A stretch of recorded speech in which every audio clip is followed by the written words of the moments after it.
నరకాసురుడు అంటే నరకాసురుడు ఎవరికి జన్మించాడు?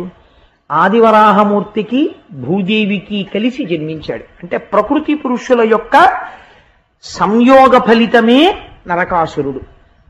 ఎవరు జన్మించినా అంతే కదండి, ప్రకృతి పురుష సంయోగము చేతనే కదా ఎవరు జన్మించినా. కాబట్టి జన్మించినప్పుడు గర్భమునందుండగా వాడికి పూర్వజన్మ స్మృతి ఉన్నది, జ్ఞానం ఉన్నది. ప్రసూతి వాయువు తోసేయగానే వాడిని అజ్ఞానం పట్టుకుంటుంది. వాడు అసలు మొట్టమొదటి ఎక్కడున్నవాడు నరకాసురుడు? వాడు ప్రాగ్జ్యోతిషపురంలో ఉన్నాడు. వాడికి తల్లి ఎవరు? భూదేవి. మనకందరికీ తల్లి ఎవరు? భూదేవి. అదేమిటంటే మా అమ్మగారు ఉన్నారు కదా, మరి భూదేవి తల్లి ఎలా అవుతుంది అని మీరు నన్ను ప్రశ్న వేయచ్చు. పోషణ ఎవరు చేస్తారో వారిని తల్లి అని పిలుస్తారు. పోషణ పృథివీ చేస్తోంది. ఎందుచేత? అమ్మ పాలివ్వాలనుకోండి, అమ్మ పాలివ్వాలంటే అమ్మ పోషకాహారం తింటే కదా పాలిస్తుంది. అమ్మకి ఆహారం ఎక్కడి నుంచి వస్తుంది? పృథివీలో నుంచి వస్తుంది. పృథివీలో పృథివీ వికారమైన ఒక యాపిల్ పండును అమ్మ తింటే ఆ పృథివీ వికారమైన యాపిల్ పండు అమ్మ దగ్గర పాలగా మారుతున్నాయి. ఆ పాలు పృథివీ వికారమైన ఈ శరీరం పుచ్చుకుని మళ్ళీ ఇంకొంచెం పృథివీ వికారంగా పెరుగుతోంది, పెద్దదవుతోంది. కాబట్టి ఇప్పుడు అందరినీ పోషించేది ఎవరు? అమ్మ పోషిస్తోంది. కాబట్టి భూదేవి అమ్మ. వీడేమన్నాడు? నాకు అమ్మ ఎవరో తెలియడం లేదు అన్నాడు.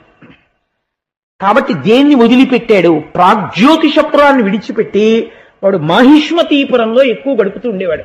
ప్రాగ్జ్యోతిషము, ప్రాక్ అంటే పూర్వకాలమునందు ఎప్పుడూ ఉన్నది, మొదటి నుంచి ఉన్నది. జ్యోతిష్ అంటే ఏదది?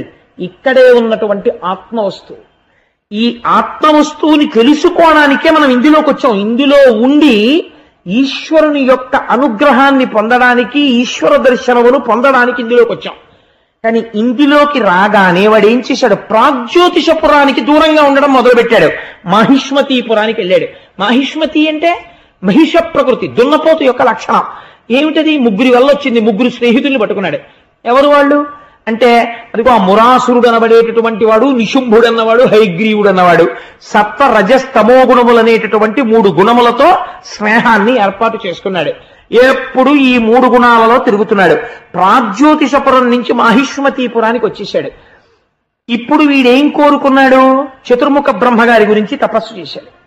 తపస్సు చేస్తే బ్రహ్మగారు ప్రత్యక్షం అయ్యారు. నీకేం కావాలి అని అడిగారు. ఇది భాగవతాంతర్గతం కాదు, నేను ఇతర పురాణాల్లోంచి అనుసంధానం చేస్తున్నాను. ఒక పూర్ణత్వం రావడం కోసం కథకి. బ్రహ్మగారు నీకేం కావాలి అని అడిగారు. నాకు మరణం ఉండకూడదు అన్నాడు. అంటే ఈ మాట చాలా మంది అడిగారు, అది ఇవ్వడం కుదరదు. ఇంకో మాట అడుగన్నారు. అంటే వాడు వెతుక్కుంటున్నాడు, ఏం అడుగుదాం.